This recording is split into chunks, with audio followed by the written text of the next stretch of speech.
They lost their homes, their businesses, their savings, and years of their lives. The justification offered was the security threat they supposedly posed, a threat built almost entirely on racial suspicion rather than evidence. The myth of Japanese-American betrayal at Pearl Harbor was one of the foundational lies used to make that mass incarceration feel necessary and even logical to people who did not stop to question it. Decades later, in 1988, the United States government formally acknowledged that the internment had been wrong, issuing an official apology and reparations payments to surviving internees. The government used the word injustice. It used the word racial prejudice. It acknowledged in plain language that the fear had not been based on fact. So when the encounter put a confession of Pearl Harbor espionage into the mouth of a Japanese-American character, it was not just writing a dramatic plot twist. It was reviving a lie that had been used to strip American citizens of their freedom and their property. It was giving that lie a new platform, a new audience, and a fictional emotional legitimacy that the truth had never deserved to have. George Takei, the actor playing Arthur Takamori at the center of this storyline, understood this better than almost anyone on that set. As a small child, Takei had lived through the internment himself. His family had been removed from their home in Los Angeles and held at an internment camp in Arkansas. He had spent part of his childhood behind barbed wire, not because his family had done anything wrong, but because of the same climate of suspicion and racial fear that the Pearl Harbor spy myth had helped create. Now, as a young adult trying to build a career in an industry that offered almost no serious roles to Asian American actors, he found himself standing in a fictional attic, speaking words that embodied the lie that had stolen part of his childhood. He had spent years in a daily war with sponsors and network executives, defending every sharp edge in every script, and the constant attrition had worn him down. He was still producing, still narrating, still fighting, but the sheer volume of his output meant he was stretching himself thinner than he ever had before. It was inside this atmosphere of fatigue and declining momentum that an episode called The Encounter was written, produced, and broadcast in May of 1964. And it was inside that same atmosphere that the worst creative mistake in the show's history quietly slipped through. The premise of the episode was genuinely bold for its time. A white veteran named Fenton, played by Neville Brand, is spending a directionless day drinking in his home when he meets a young Japanese-American man named Arthur Takamori, played by a then relatively unknown actor named George Takei. Fenton invites Arthur up to his attic, and what begins as an awkward but civil interaction gradually curdles into something deeply ugly.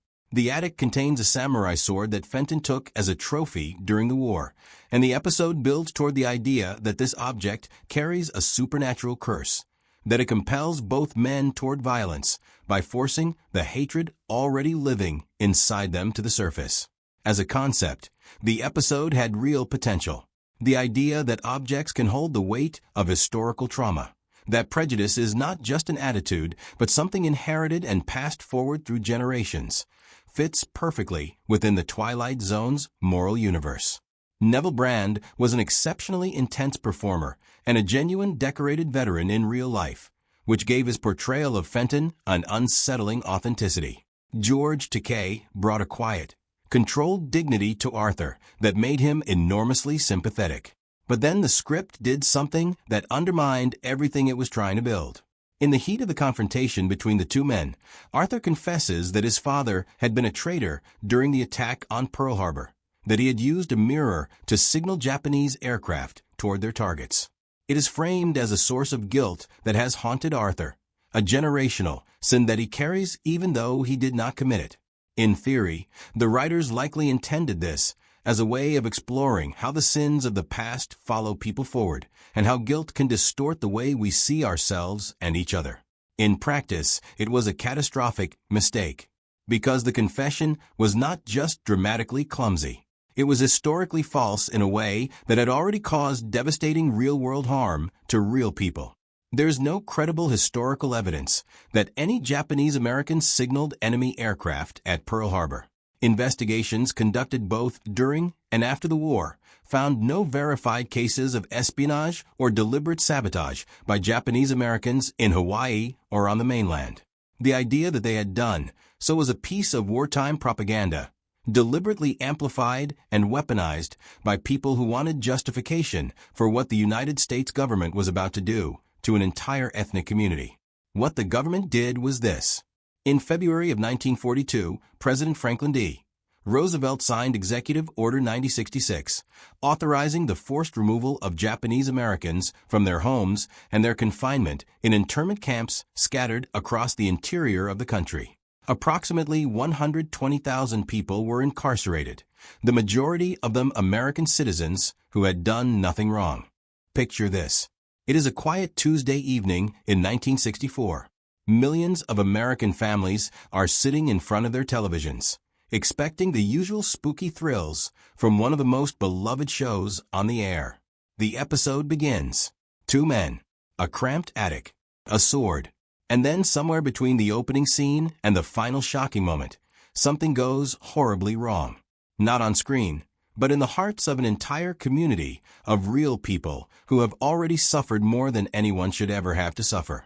Within days, the phones at CBS are ringing off the hook, letters are piling up on executive desks, and one of television's greatest shows finds itself at the center of a controversy so powerful that the episode simply vanishes. Not for a week, not for a season, but for over 50 years. And the question that has haunted television historians ever since is not just why it was pulled, but whether pulling it was actually the right call to make. To truly understand how a show famous for fighting injustice ended up committing one of its own, you have to understand the man who built that show from the ground up and the world he was trying to survive in when he created it. Rod Serling was not born a television legend. He was forged into one by fire, and that fire was very real. In 1944, a teenage Serling was dropped into the Pacific Theater as a paratrooper with the 511th Parachute Infantry Regiment. The combat he experienced in the Philippines was among the most vicious of the entire Second World War. He was 19 years old, watching people he considered brothers die in ways that made no logical sense, in moments that gave no warning and offered no dignity. When he came home, he looked like a survivor. On the inside, he was something more complicated than that. The America he returned to had no real language for what he was experiencing. Terms like post-traumatic stress did not exist in common conversation. Veterans were expected to shake it off, get a job, raise a family, and be grateful they made it back at all. Serling did all those things, but he never shook it off. He channeled it. He sat down at a typewriter and started writing with the fury of someone who had seen too much to stay quiet. His early work was raw, socially charged drama, scripts that grabbed corporate greed by the collar, stories that made viewers squirm with recognition when they looked at the working class being ground down by systems that did not care about them. But here is where the television industry of the 1950s showed its true face. The companies that paid for commercials had enormous power over what actually aired. If a sponsor felt that a script made audiences uncomfortable, they could demand changes. And the changes were not subtle. When Serling wrote a television drama that included references to the Holocaust, a gas company paying for commercial time demanded that the phrase gas chambers be removed entirely from a story about Nazi war crimes. The reason they gave was that it might make viewers think poorly of gas as a domestic product. That sentence sounds absurd today, but it actually happened. And it tells you everything you need to know about the creative environment Serling was fighting inside every single day. He tried again. He adapted the story of Emmett Till, the 14-year-old black boy from Chicago who was brutally murdered in Mississippi in 1955. The case had shaken the country and cracked open a national conversation about racial violence that many people in power desperately wanted to close back up. Serling believed television could be the place where that conversation was forced to stay open. The network and its sponsors disagreed. By the time the executives were done with his script, the victim had been changed from a young black boy to a white foreigner, and the setting had been moved out of the South entirely. The story that remained shared almost nothing with the truth that had inspired it. That was the moment something shifted inside Serling. He understood then that realistic drama was going to keep getting stripped of its power every single time he tried to put on screen. So he made a decision that would change American television forever. He decided to stop writing about the world as it was and start writing about worlds that could not possibly exist. Aliens, time travel, parallel dimensions, talking dolls, mysterious hitchhikers on desert roads. If the censors could not recognize a metaphor because it was wearing a spacesuit, then the metaphor would win. The Twilight Zone premiered in 1959 and became an immediate sensation. Here was a show where a story about conformity could be told through a town of identical-looking people. A story about nuclear paranoia could be told through a man who wakes up to find every living thing on Earth has disappeared. A story about McCarthyism could be told through neighbors who turn on each other after a stranger convinces them a monster is loose on the block. Sorling was putting his nightmares on national television and calling them entertainment, and America could not get enough. For 5 seasons, the show operated as the most emotionally honest thing on the air precisely because it wrapped its honesty in fiction. That was the genius of it. But genius has a shadow side, and by the 5th and final season, the cracks were showing everywhere at once. The network had made a damaging decision the previous year, stretching episodes from their original 30-minute format to a full hour.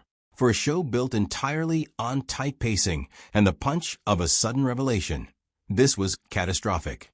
Stories that hit like lightning when they were lean and fast became tedious when padded to fill 60 minutes.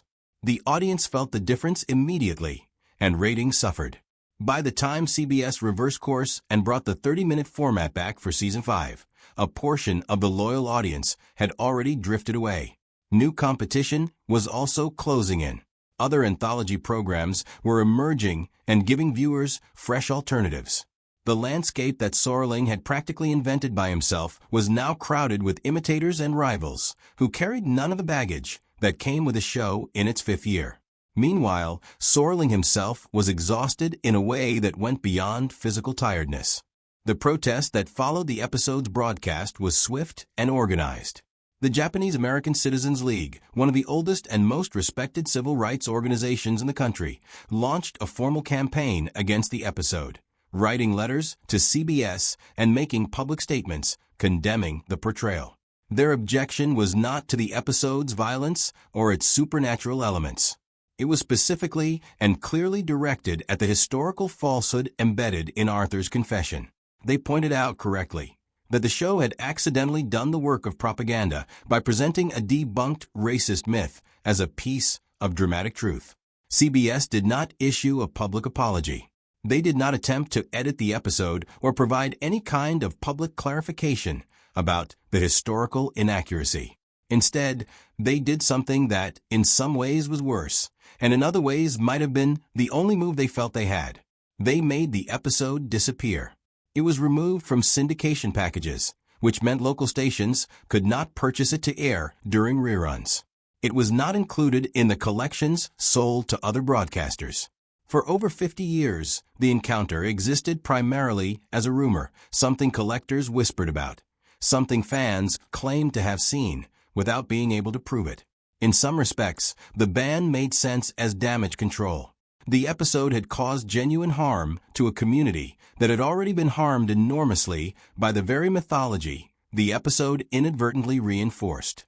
Pulling it off the air prevented that mythology from continuing to circulate with the credibility of a major television network behind it. But the silence also prevented any real reckoning. There was no honest public conversation about what had gone wrong, no acknowledgement from CBS or from the show's creative team about the specific harm caused. The episode simply vanished, and with it went any opportunity to learn from the mistake in real time. When The Encounter finally returned to television in January of 2016, airing on the Sci-Fi Channel as part of a comprehensive retrospective of the series, the reaction it provoked made clear that the passage of time had not made its central problem any smaller. Social media gave audiences an immediate and collective way to respond, and respond they did. Viewers who had studied the history of Japanese American internment watched Arthur's confession with a visceral sense of recognition. They saw not just a poor dramatic choice, but the specific shape of a lie they had encountered before in history books, in family stories, in the official apology their government had issued decades after the damage was done. The episode now carries a content warning on streaming platforms that address its historical inaccuracy directly. That approach represents a more honest way of handling difficult material than simple erasure does. Keeping the episode available while being transparent about its failures allows viewers to engage with it critically, to understand what it got wrong and why those specific errors mattered, and to see it as evidence of how even well-intentioned storytellers can cause harm when they reach for a community's pain without fully understanding its dimensions. The full arc of this story, from Rod Serling's genuine moral courage in using fiction to fight the prejudices of his era, to the single episode where that same approach collapsed into exactly the kind of harm he spent his career trying to expose, is more instructive than a simple tale of success or failure would be. It shows that good intentions are not enough protection against causing harm. It shows that representing a marginalized community's experience requires more than sympathy. It requires a level of accuracy and care that goes deeper than the surface of a dramatic premise, especially when that community has already been victimized by the specific lies your story is borrowing from. Rod Serling died in 1975 at the age of 50, leaving behind a body of work that genuinely changed what American television believed it was capable of saying. The Twilight Zone at its best proved that mass entertainment could carry real moral weight, that stories told in the language of the impossible could illuminate truths about the world that realistic drama was too easily pressured into softening or abandoning. That legacy is real, and it is enormous. But the encounter is also real, and it is also part of the legacy. A show that spent 5 seasons fighting for civil rights and human dignity produced one episode that accidentally validated a racist lie. Both of those things are true simultaneously, and holding them both at once is what it actually means to grapple seriously with television history rather than simply celebrating it. The critics who called for the episode to be pulled were not wrong. The harm it could cause by remaining in circulation was genuine and specific and directed at people who had already suffered enough. But the deeper lesson may be that the goal should never have been to make the episode disappear. It should have been to understand clearly and publicly exactly what went wrong inside it, and to carry that understanding forward into every story told after it. That is what the Twilight Zone, at its very best, always asked its audience to do. Not to look away from difficult things, but to look at them clearly, honestly, and with enough courage to admit when what you are seeing is a reflection of your own failures staring right back at you.